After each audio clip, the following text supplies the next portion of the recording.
Hi everybody, welcome to the EduFriends Afrikaans reading course.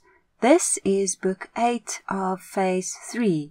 The title is A Stoep, which in English means a veranda.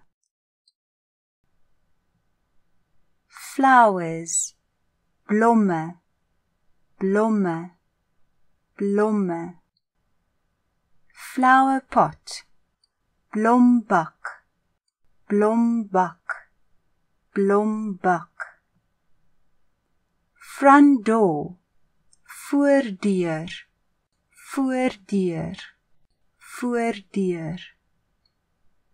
Lock and key, slot en sleutel, slot en sleutel, slot en sleutel. Chessboard, skaakbord, skaakbord, skaakbord. Pille, pilaar, pilaar, pilaar. Steps, trappe, trappe, trappe. Couch, bank, bank, bank. Pillow, kussing, kussing, kussing. Small table, tafeltjie, tafeltjie, tafeltjie. Barrel, faaitjie, faaitjie, faaitjie. Let's try some Afrikaans sentences now. In English we would read, "This is our neighbor's veranda." And in Afrikaans, "Dit is ons bure se stoep."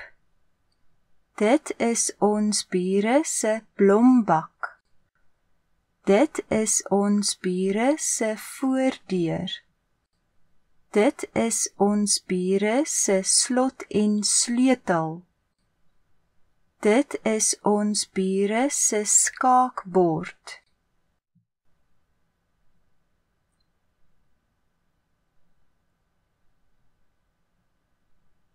This is our neighbor's pille.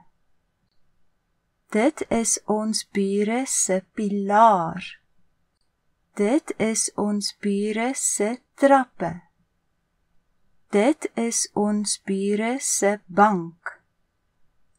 Dit is ons bure se kussing. Dit is ons bure se tafeltjie. Dit is ons bure se faaitjie.